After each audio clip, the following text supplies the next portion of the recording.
Hi, Jody. I think you're mute. There you go. Yeah, great, thanks. Sorry, I think I was in the wrong, Zoom. I'm like, where is everybody? Okay. Let me get my stuff working.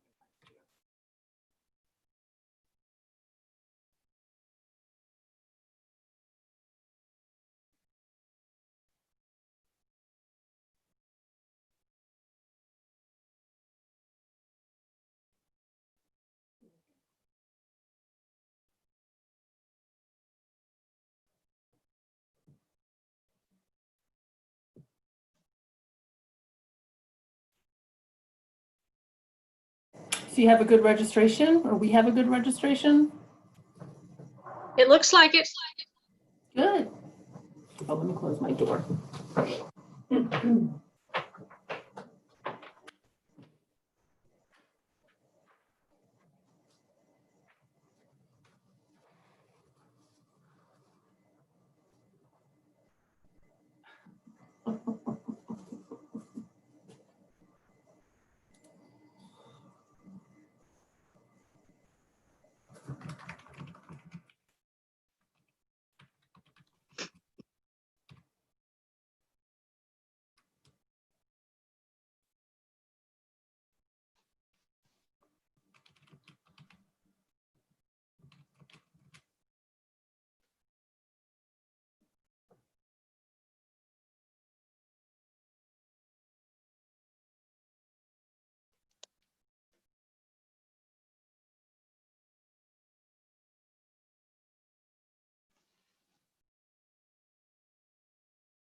Just waiting for Rebecca to get online with us.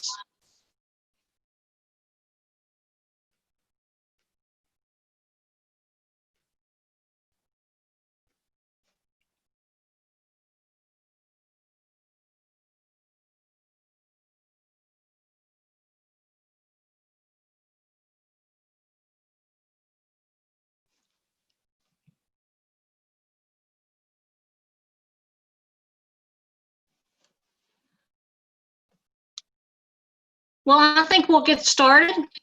Welcome to our first webinar series. One here. This has been an interesting last 3 weeks for, I'm sure, everyone that's on the call with us. We're excited to be partnering with the Virginia Department of Housing, Community Development, and Virginia Small Business Development Center networks to deliver these weekly sessions to you. And our objective is to help you keep updated with all the new resources and programs that are coming almost on a daily basis to support the COVID pandemic that's impacting our businesses and our communities in Virginia. Just a few housekeeping rules I wanted to bring to your attention. We have everyone muted, and that's so that we can hopefully have a smooth webinar today. If you have a question for any of our speakers, if you would take advantage of the Q&A or the chat feature, we would appreciate it. And our goal is to respond to those between the speakers and at the end of the session. If you signed up, I encourage you that as I said, we're going to do these weekly. Our next session will be on Tuesday at 6 p.m. and these same kind ladies will be joining. We couldn't do it without great speakers. So I've taken an opportunity to introduce Rebecca Rowe with the Department of Housing and Community Development. I'm sure a lot of you folks that are on the call know Rebecca. She came to us from New York State when she was enjoying cannolis and cappuccino, and then she decided I want a little change, so she came for the banana pudding and bourbon in Virginia. She is has a degree from the University of New York at Genzo and Texas University, and she's still waiting on her parents to pay up on her historical $10 per A that she maintained in her 4.0 non-studies at Virginia Commonwealth University. And while I'm into it, I also want to introduce Jody Keenan, who will be our next speaker. Jody is no stranger to anybody, I'm sure, on the call. Jody manages the state Virginia Small Business Development Center network. I know all of her employees in the last 3 weeks have been extremely busy. There's so much going on to help small business, and she's based out of George Mason University. The Mason Enterprise Center is an organization, if you're not familiar with regional incubators and statewide business assistance programs, including the Virginia SBDC Network. That includes 27 local offices across Virginia, offering business advising, mentoring, and training for small businesses and inspiring entrepreneurs.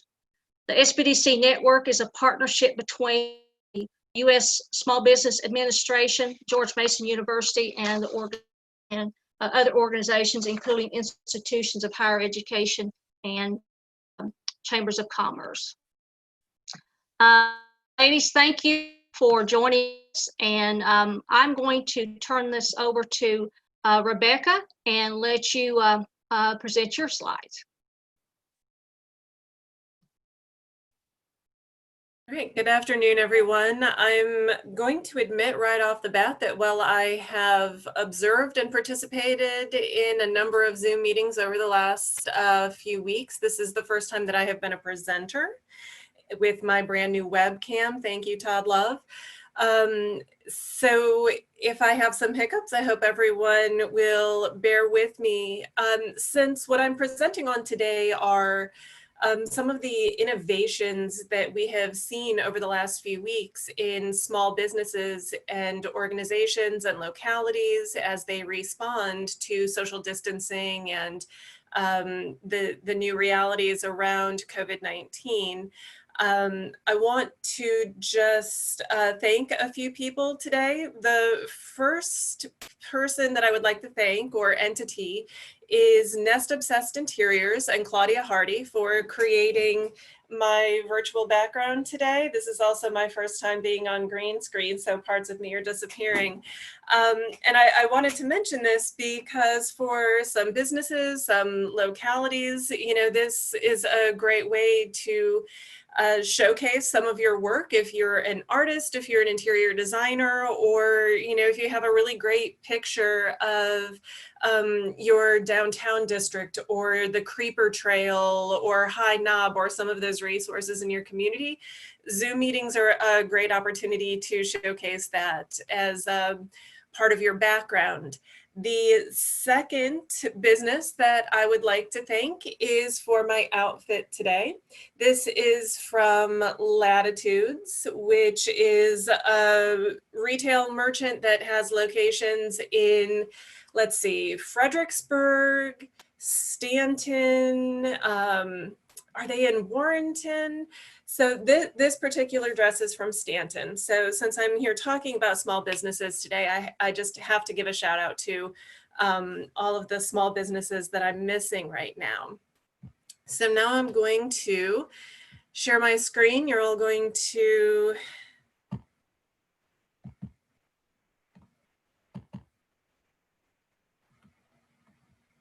see how messy my desktop is. Can you see my screen, my presentation?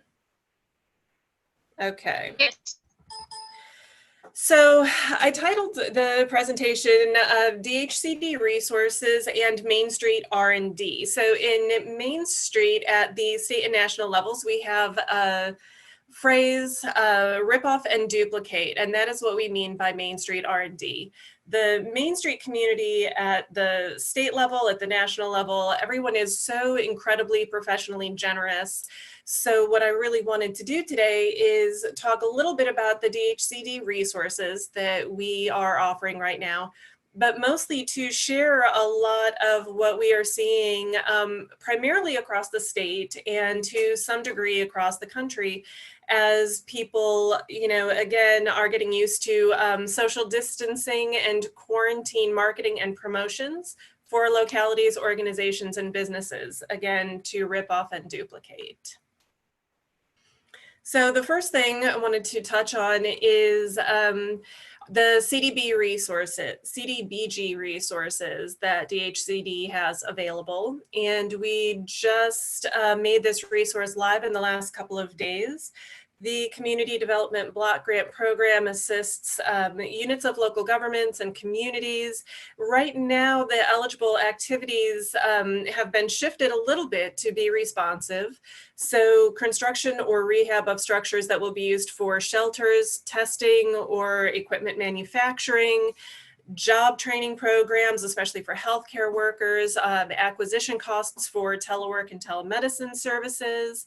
And then if there are localities that are interested in participating, they can submit a letter of interest.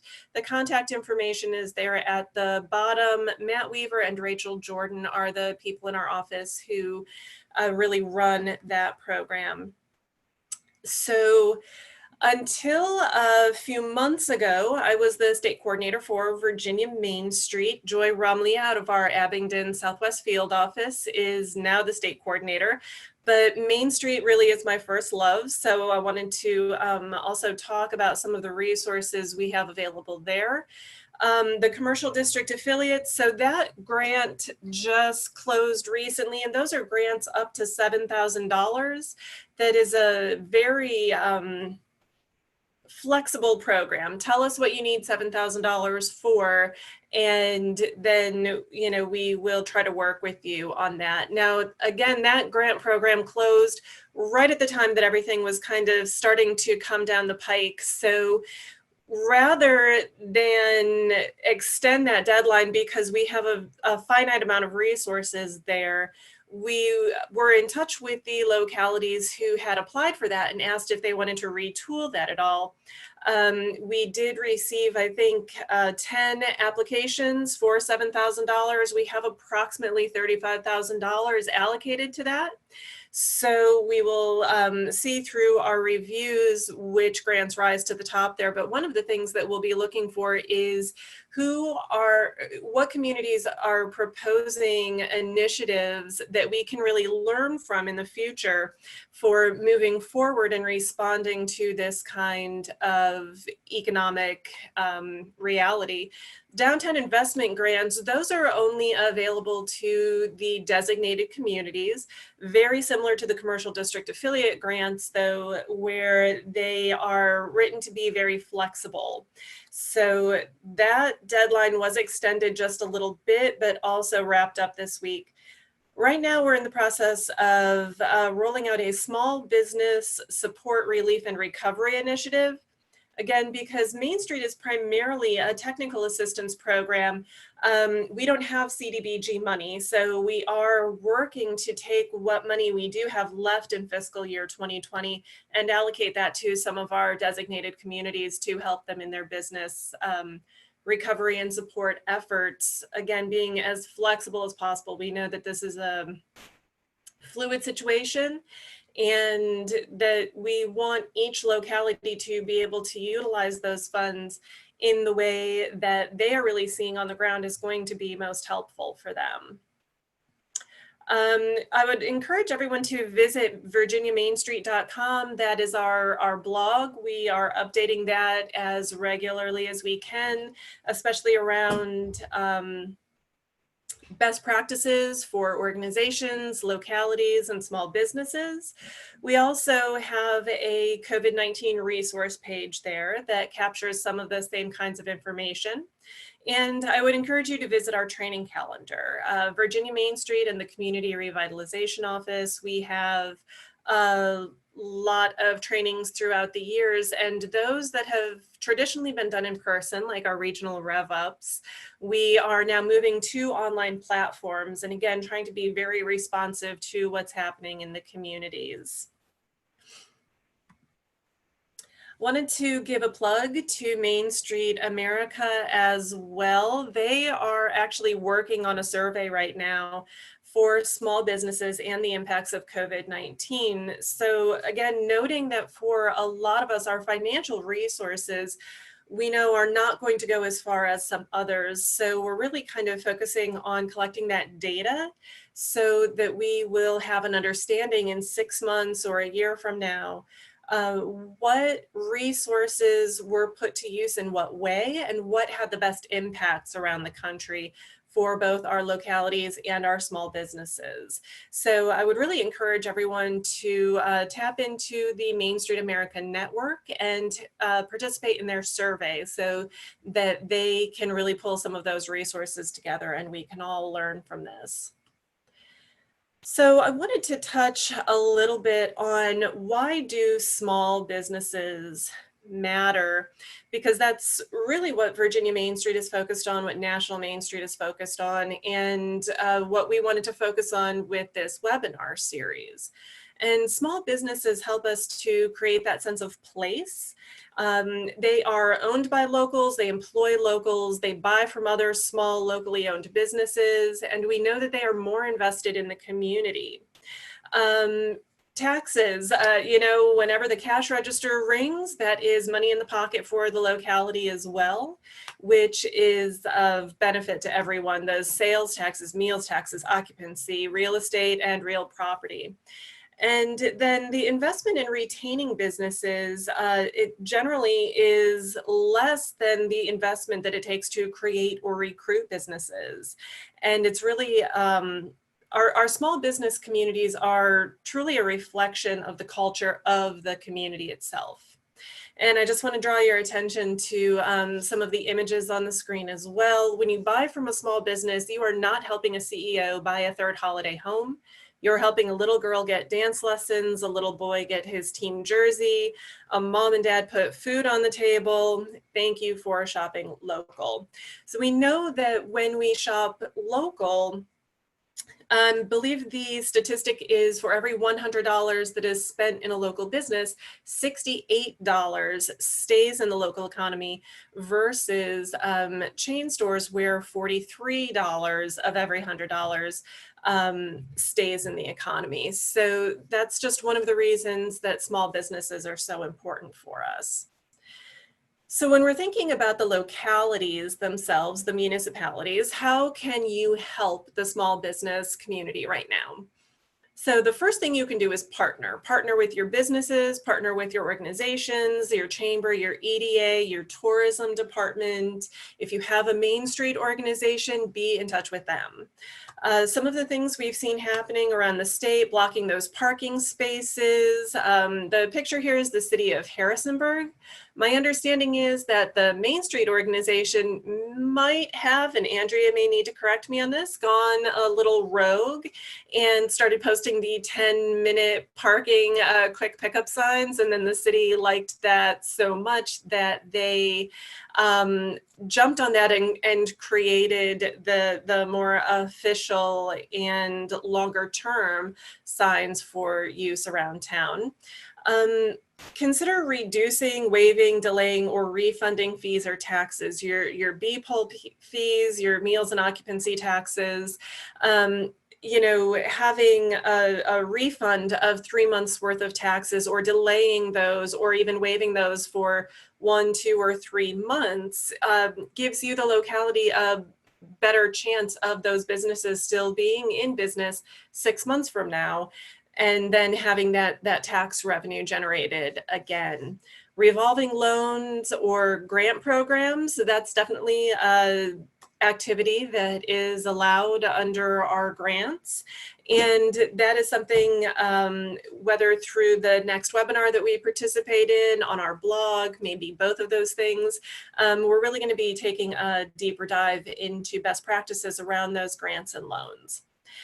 And some of you may be considered essential employees and are still going into the office. I would really encourage you to hit up those local restaurants for breakfasts and lunches. Organizations, how can you help? Again, partner, I think that's the first bullet point on all of my slides. And you know, the Main Street organizations around the state are really uniquely positioned to be that convener, be that partner, and bring everyone together. Partner with your municipality, with your other organizations, with your businesses, and you know, probably the best part of this for all of us has really been to see how our Main Street network around the state and around the country has been partnering together and really sharing those resources. Market your local businesses, promote your local businesses. We're going to talk about a few examples here in a minute. Main Street directors, again, are really uniquely positioned. A part of their job is to be on the street and to be out in the businesses, talking to the building owners and the business owners, even in the best of times, and to have those relationships. And now that we are kind of in the worst of times, they are in a great position to leverage those relationships to have a really great understanding of what's happening on the ground, what's needed by those local merchants, and then to be that convener, that go-between between the merchants and the locality, or maybe the banking partners, whoever that is, to convey what is happening in the shops. Again, the revolving loans or grants, because the nonprofit organizations are sometimes the ones who are able to apply for those. That can be a great resource, again, to partnering with your municipality to get those services to your businesses. And I would really encourage everyone to track the data. Maybe starting January 1st, February 1st, March 1st, whatever is the right baseline for you, and pay attention to the, of course, percentage of sales, the decreases in sales, and the percentage is very important, more than the dollar amounts. And is anyone experiencing layoffs? Who's experiencing layoffs? How are they managing all of that and going from there? But you as the organization are in a great position to be the clearinghouse of that information. Businesses, you know, we're definitely seeing some really cool things popping up. You know, a lot of businesses have had online shopping for a long time, but now maybe they're shifting things up a little bit. So one of the things that a lot of retail merchants and restaurants are doing right now is your customers and employee health and safety is the primary concern right now. So let your customers know what precautions you're taking.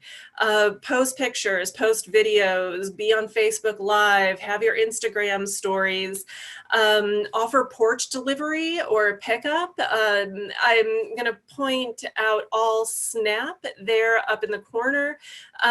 They put out an Instagram story earlier this week with these 3 clutches that they had in stock, and it was a flash sale. I only have 3 available.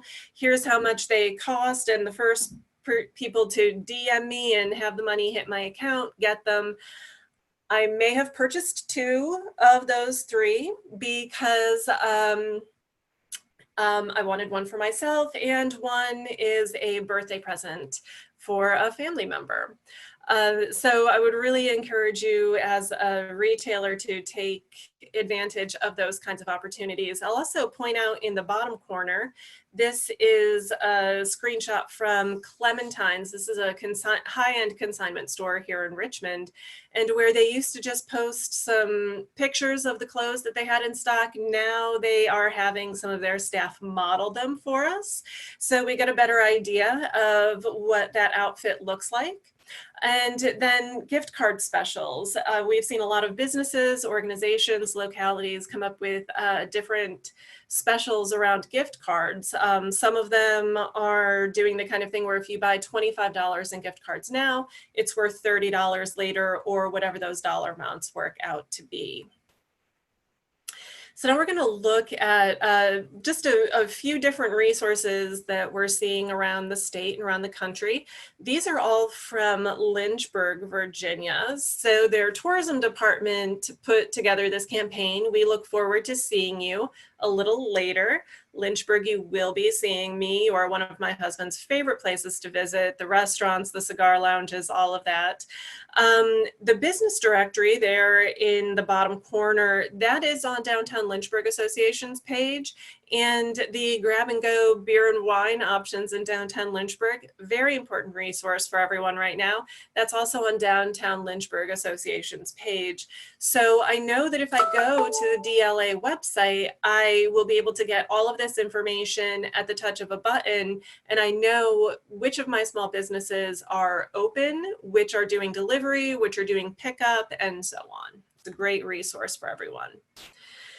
So this campaign comes from Gloucester, and not only are they trying to support their small businesses, because these 4 images are just 4 of a series that they have, they are also interested in their community's health and well-being. So, you know, they have the series around virtual yoga classes, fresh produce, getting out for walks and going running on Main Street. They have the campaign around the flowers. Send your favorite flowers to someone, go buy some flowers for yourself. What are those things that we need to do to pick ourselves up right now? Stay inspired and explore art and show a little love. I love this show a little love. They encourage you to call a business owner and talk to them and let them know how much you appreciate them. And definitely if you are utilizing businesses' online resources, share that on social media and let them know who you are and that you are tapping into their resources as well.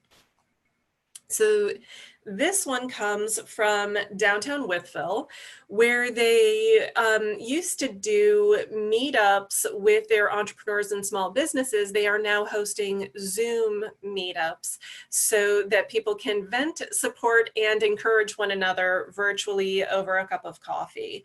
And we know, especially now with our small businesses and our entrepreneurs and quarantine, this is an especially important time to offer this kind of resource to our community. And, you know, we know in the Main Street world, especially, that coming together with these kinds of calls and webinars is so important for our mental health and for networking and getting those great ideas from one another and resources that we can rip off and duplicate. Fredericksburg, Virginia, you all are just killing me the last couple of weeks, killing me with kindness. They partnered with Bloomia USA recently to do this Operation Tulip Drop. So you can see all of the tulips there in the boxes and in the arms of the volunteers who are wearing their gloves and were appropriately socially distanced. But they were handing off all of these flowers to businesses and people in the downtown district. And it's just such a great way to promote your businesses, promote your community. And here is another example happening in Fredericksburg. They are Fredericksburg strong. They have their hashtags going, and they have a number of merchants downtown who are together in this message of unified strength. And then the Main Street Association is collecting all of these images and sharing them on their Facebook page. So I just think it's such a great visual for everyone. Curbside pickup. This is everyone's favorite thing right now, even Governor Northam's. Virginia Eats Local. We are in takeout week. I have already been indulging myself. Thank you, Garnets, for your date night special. I love it. In the top corner there, takeout to win in downtown Elgin. I believe that is Elgin, Illinois, if I remember correctly. And not only are they encouraging takeout, but they are creating more of a promotion around it, where if you use their hashtag, if you post pictures of the food from your favorite restaurant, you are entered into a drawing to win a gift card to a downtown restaurant. So, you know, think creatively. How do you want to do this? How do you want to promote those businesses? And not only for this week, but next week, next month, later this year, so that we continue to get out into those stores. Now this one is one of my favorites. Nothing to do even with consumerism, but still, Believe in Bristol, the Border Bash. Bristol has a great live performing arts culture with all of its theaters and its music. It's the birthplace of country music. So now that they are not able to do this concert series downtown, they are doing a social distancing series presented by Believe in Bristol. And if you go to the Border Bash Facebook page, you can participate in this. And I will tell you that last night out on my back patio, my neighbors may have been able to hear us enjoying Dave Egger and his music last night. It was fantastic. But if you have a concert series that you normally put on, maybe think about putting that online so that you're still providing that service. This is downtown Owasso. I know we have been seeing a lot of different kinds of bingo games coming up around the country for different kinds of bingo, but this is one again to support your local businesses. So rip off and duplicate this, turn it into a bingo for your downtown, and think about how you want to promote that and what you want to offer as awards there. This is another national story that I saw. Literati Bookstore out of Ann Arbor, Michigan. They did a GoFundMe campaign and they raised more than $100,000 in 2 days to keep their business afloat. They have said that they are using that money to be able to pay all of their employees at least through the end of April, and potentially beyond that. When I logged in today to take a look at their GoFundMe campaign, they were over $115,000. So that is really just helping to improve their bottom line. Here's some resources I just wanted to throw out there, and I'm guessing that we're going to make these slides available to everyone. But you'll also be able to find a number of these resources at virginiamainstreet.com in a blog later, either this week or early next week. So we'll definitely have all of these links for people. These organizations or companies are all members of the National Main Street family. I know that Whiz Bang there at the end, a lot of our Virginia communities have been using that resource and really, really like it. I also want to draw your attention to Locable. They have their free small business directories online. So if you are not as savvy, maybe as Downtown Lynchburg Association, Locable can help you with that. They have also had a number of free webinars available recently, community calendars, training, marketing. Brian, I can't wait to meet you once we can be in the same room together at some point, but I would really encourage everyone to take a look at some of these resources.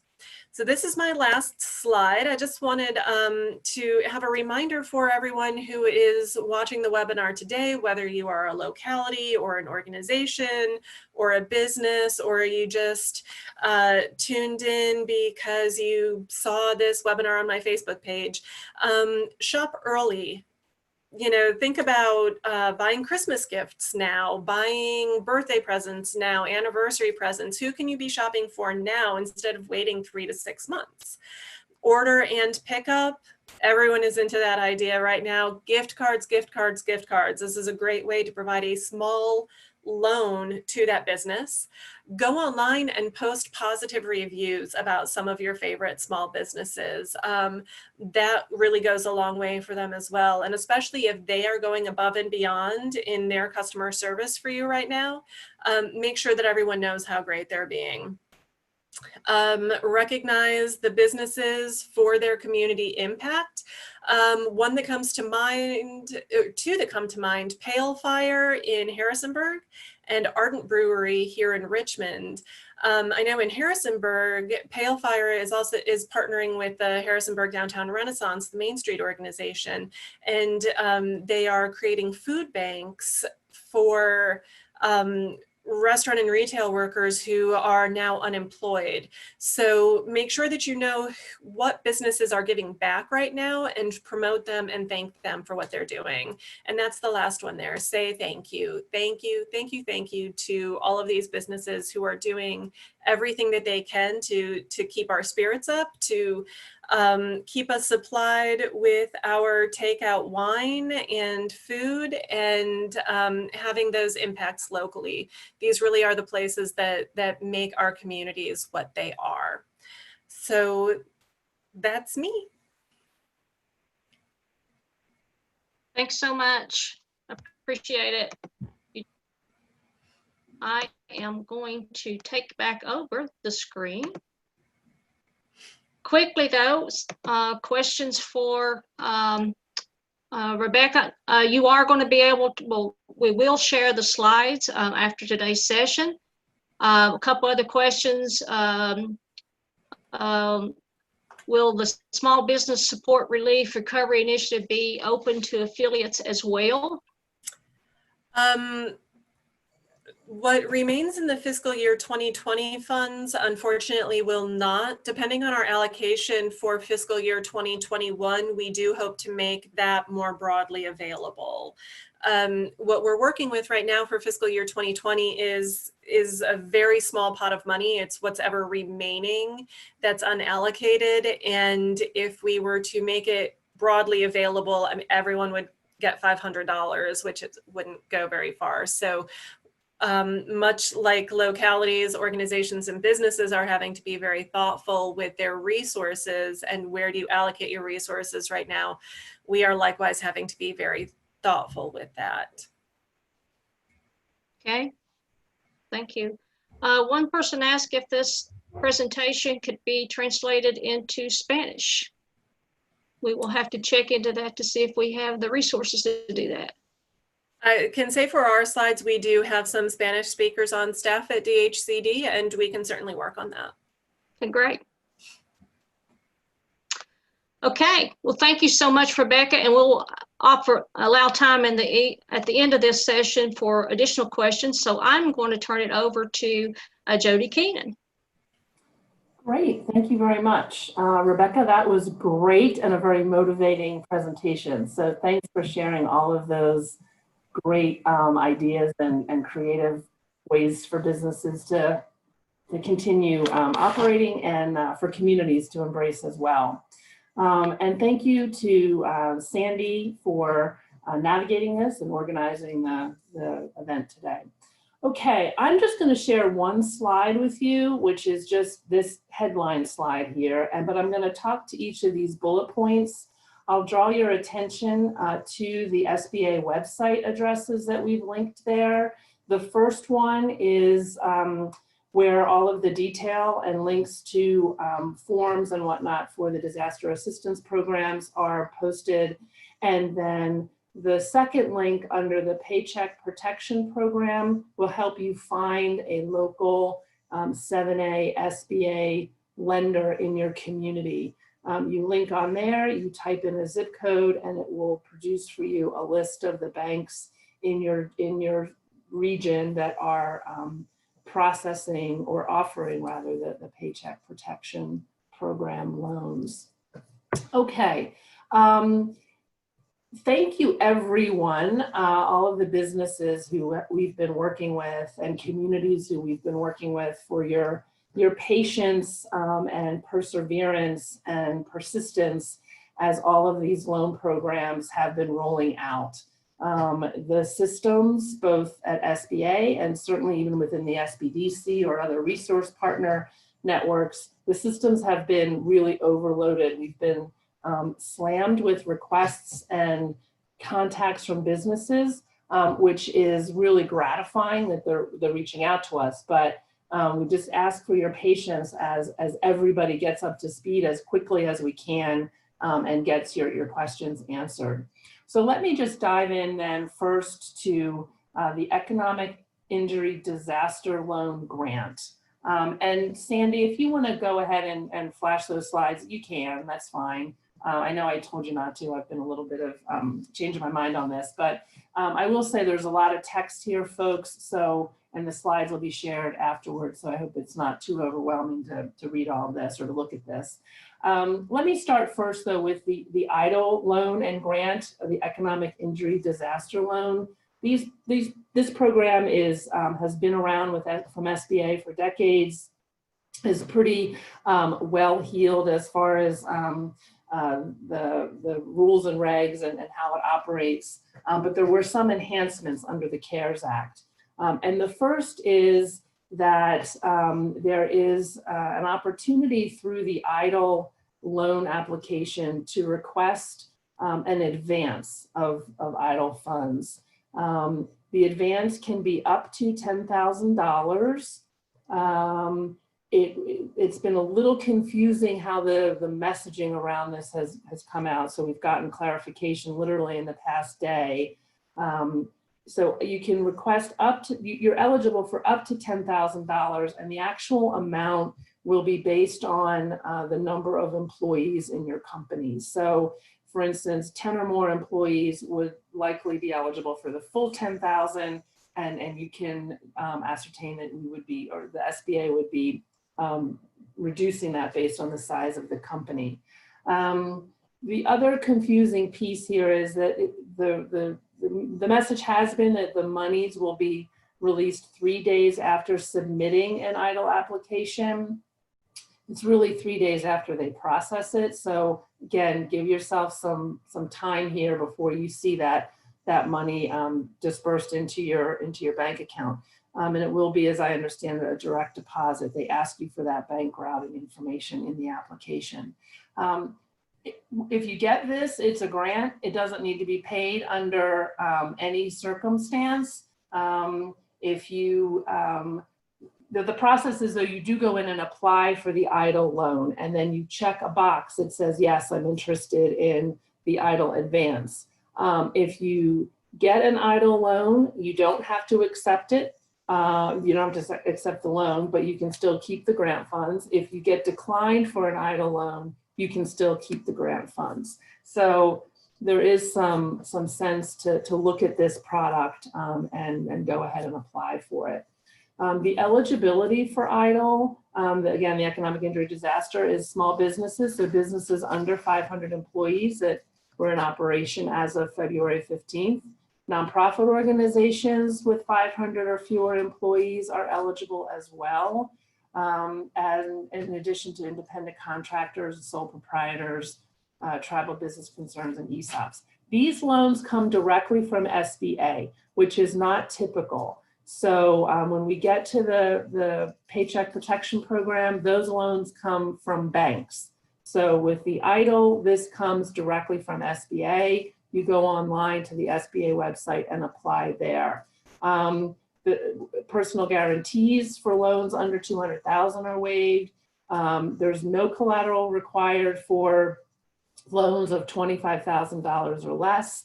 You can request an up to, and will get an up to 12-month deferral on this loan. And the loan amounts max out at $2 million.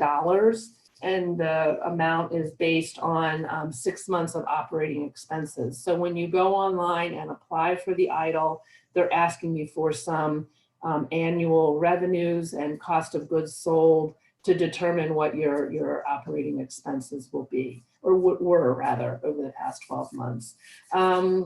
The term, as you see there, is up to 30 years and it's 3.75%. And you can see there what the use of the proceeds are. Again, this is you can certainly reach out to one of your small business development centers and we can walk you through this application. We also have some webinars on our site that screenshot the application page and walk you through that as well. Okay, if you'll advance to the next slide, please. Okay, these next two programs, the first is the Express Bridge Loan Pilot Program. This is intended for you, again, you go and work with your current SBA lender or a business. If you need to have a relationship already with an SBA lender, any banking relationship. You don't necessarily need to have had a loan with them. You can request up to $25,000, and this would come in advance, ideally, of the EIDL loan, and you could use that the EIDL loan to pay this back in part or in full. The other program to be aware of, if you have a small business, an SBA guaranteed loan already, not a disaster loan, but a typical 7A, 504, or perhaps even a micro loan if the micro lender was guaranteed by the SBA. You just go to the lender and ask for the debt relief. SBA will cover your payments for 6 months. And as you can see, it's also available for new borrowers who take out loans within non-disaster loans, so a regular 7A or a regular 504 loan. These funds can be used to support your ongoing business survival or reopening of the business. Okay, let's go ahead to the next slide and we'll get into the star of the show perhaps, because it's new and exciting and has a lot of enticements for small businesses to consider. And this is the Paycheck Protection Program, which is a new program. It is built on the 7A loan process, if you will, but it's new. The link up there is for you to go in and help you find a 7A lender in your region. It opened today for small businesses. So there are lenders today who are processing PPP applications. And then it will open next week, April 10th, for independent contractors and sole proprietors. So if you're in that latter category, stay tuned. Again, the eligibility is for small businesses with businesses up to 500 employees in operation as of February 15th. Most businesses, 500, the size standards are really determined by SBA. Most businesses fall into the category here under 500 employees. You are encouraged, if you're not sure, to check on the SBA site under size standard by your industry classification to make sure you're eligible. But this is a relatively safe rule of thumb. Businesses up to 500 employees are eligible, as are nonprofits, independent contractors, and sole proprietors. Again, the loans are coming from SBA approved lenders. There's no collateral, there's no guarantee. You don't have to have sought capital elsewhere. A lot of these restrictions have been reduced or eliminated, really in the intent to help businesses keep people on staff and employees employed, okay? So we're really, the intent is to get the money into the hands of small businesses for your survival and to keep your employees in place. There is a calculation for the loan amount. They're looking at 2 months of your average monthly payroll expenses plus 25% of that amount, up to $10 million. The application, when you go fill it out, has blocks where you put those numbers in. The average monthly payroll multiplies it out and gives you the maximum amount. What you can use the proceeds for are payroll costs, rent, utilities, and interest on mortgage payments. the big attraction to PPP is the loan forgiveness portion of this. So for funds that are used to pay 8 weeks of payroll, excluding salaries over $100,000. Okay, so you can pay a salary up to 100, but not over, not the portion over 100. So you can request loan forgiveness. It will look at this 8-week period of your payroll, mortgage interest, rent, and utilities. The intent of this loan, really 75% of the proceeds should be used towards payroll expenses in order to be forgiven. The 8-week period of forgiveness starts or begins on the loan origination date once you sign and the loan is executed with the lender. If there's a portion of the loan that is not forgiven, for instance, if you're not able to maintain staff and payroll, staff levels and payroll levels or salary levels amounts, that portion will need to be repaid. And the interest rate on that unforgiven portion is 1% with a 2-year term. And then you also get principal and interest deferred up to 12 months after disbursement of the loan. So if you're not able to keep staff on fully, if you're not able to keep your full staff employed, or you're reducing salary, there is a prorate on the amount of the loan that is forgiven. So it's not an all or nothing, but you do have some flexibility there. If you could go to the next slide, Sandy. Thank you. Some additional documents. It's an online, the bank has an online application, but some additional documents you'll need to have, certainly payroll documents that have evidence of what your payroll expenses have been and will be, or at the end of this loan period, personal tax returns, business tax returns, and financial statements. In order to execute on the forgiveness, you will submit that request again to your lender. They'll give you some guidance on what that looks like or how to do that. The lenders in turn are expected to make a decision on that forgiveness within 60 days. So they're going to be evaluating, again, did you keep employees employed at the same rate or a reduced rate, or salaries the same, or were they reduced, or pay wages, were they the same or reduced? So they're evaluating to determine how much of the loan is eligible to be forgiven. So it will be important as you go through this that you are maintaining accurate records of payroll or wages that you're paying out, as well as expenses that your other eligible expenses, such as mortgage interest, lease payments, rents, utility obligations.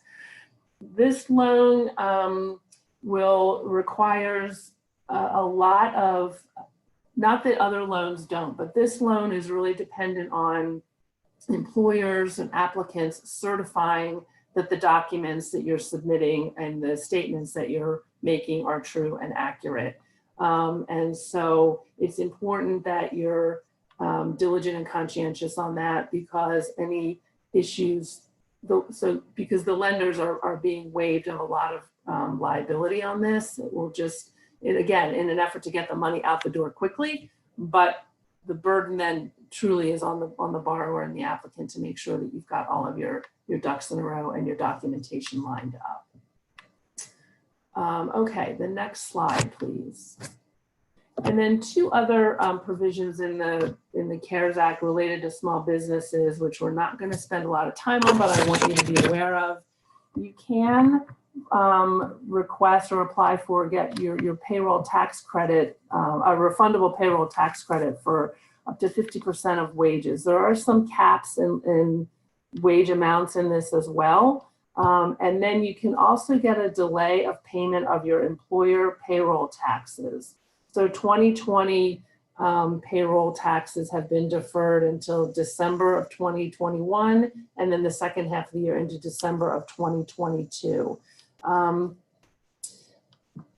A point of note here is that you can apply for and receive and use multiple features of this. You can get an EIDL loan and you can get a PPL, a PPP loan, and you can use tax credits, but you can't double dip. So you can't get a forgiven loan on payroll that you have also covered in a previous loan, in an EIDL loan or in any other SBA loan product. So you want to be careful when you're putting these applications together that you are not double dipping, so to speak. And the SBA will also be reviewing those applications and kind of cross-referencing as best they can in this short window. The SBDC program and SBA itself and many other business assistance providers are available to help you walk through all of this. I know in 5 or 6 slides, this seems very simple and easy and perhaps straightforward, but as you might imagine or have already discovered, there are a lot of nuances to these things. And so although this is kind of the general overview that is applicable to most applicants, you may have a unique circumstance and situation. So I encourage you either to ask some questions now if we can manage that, and follow up with the SBDC in your community for other assistance. And of course, I failed to give you our SBDC website in all of this, but you can find us at Virginia, spelled out, Virginia SBDC .org/locations/ and again, you can go on there, put in your zip code and find the SBDC office nearest to you. We are operating remotely like everyone else. So we're doing phone calls and emails and Zoom webinars and Zoom meetings to bring our services as conveniently as possible to your desk or your business. Thank you. Thanks so much, Rebecca and Jody both. I will just note, Jody, that I think for the payroll, that goes through an SBA lender. And if folks want to find an SBA lender near you, you can go to the SBA's website and they have a list of lenders. You can also check with your local bank and to see if they are an SBA certified lender. And of course, to give a plug to Virginia Community Capital, we are an SBA lender. Thank you for that. Yes. Lots of changes going on. A couple questions I wanted to ask from our folks. Does the company have to be headquartered in Virginia regarding the 500 employee max if it's 500 or less in Virginia, or is that company-wide? It's company-wide. Okay. What if you're a non- One piece, the only piece that's different there, the SBA has affiliation rules. So they look at companies and if owners own multiple companies. The affiliation rules have been relaxed for businesses in the NAICS code 72 that start with 72, which are accommodations and restaurants. They've also been relaxed for some businesses who have gotten funding through small business investment corporations. So those are 2 nuances there, but the employee max is company-wide in Virginia or out of Virginia. Okay, on that note, for a parent corporation with multiple subsidiaries, all with separate EIN numbers, can one or more of the subsidiaries file for the EIDL loans, or are they precluded due to the SBA affiliation rules for parent sub-entities? You need to apply, you can apply under separate EINs, but again, this affiliation rule may impact you if you're not in one of those excluded NAICS codes. Okay. What if you are a non-essential business that has closed? Can you apply for this loan and use the funds when you reopen your business and bring your employees back?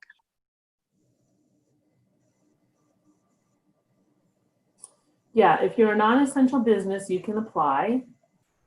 They're looking at, again, this isn't to cover loss of income or loss of sales. It's looking at keeping your employees going. So if you, and for some other operating expenses. So I think, we're going to maybe get held up on what the definition of closed here is, okay?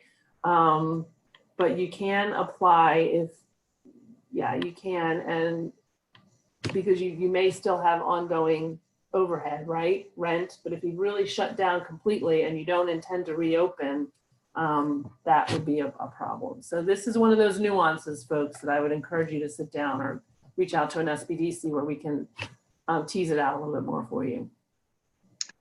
One other, when you say 75% need to be used for payroll and be forgiven, do you mean that if you spend 75% on payroll, you can spend the other 25% on any expense of your choosing and still get full forgiveness? No, there's only certain expenses that are eligible for the full forgiveness in addition to payroll costs. That would be rent, interest on mortgages, and utilities.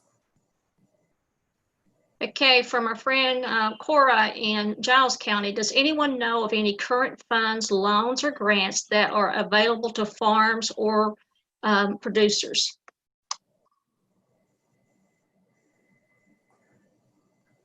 I don't. That's an excellent question and one that I've gotten before, and I've just not researched it. So I don't know if somebody on the call might have it, but I don't.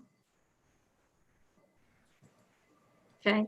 I'm also not aware of anything specific, but I know or believe in this webinar series that VDAX is going to be participating at some point, and we could definitely tap into the Virginia Farmers Market Association as well and see what resources they have, so we can work on getting an answer to that question for you. Okay. Either one of you, any more that you would like to share with our folks to keep within the 1 hour time frame? No, I don't. If there's other questions that come to mind, maybe they can shoot them to us later and can research those or handle them offline for sure. Okay. Rebecca, you have anything else to add? I would reiterate that, again, this is just the first in a series that a number of statewide partners around Virginia are putting on, and we really want this to be a series that's responsive to our constituents and our partners around the state. So let us know, either by reaching out to VCC or to any of us individually. Let us know what you want to hear more of, additional information around, and we would like for this to be as responsive as possible to the needs that are occurring in the communities, which is another reason that we are doing evening presentations as well, that hopefully will be very specific to the small businesses. So that's the reason for a daytime component and an evening component, is knowing that we are serving multiple markets with multiple needs. So let us know what those needs are, and we will all be as responsive as possible. And as we will probably, we're having this again Tuesday at 6. If you've not signed up, come and join us and share it. But I suspect that each one of you all will even have something new that's come up since today, that because the programs and the resources are changing so quickly. So keep in contact with us. Thanks for joining us for our first webinar. And again, this is a collaboration. We're here to help you, and we want to get you the information so that you can respond quickly. So thanks again for attending, and I wish everyone a great weekend. Thank you. Bye-bye.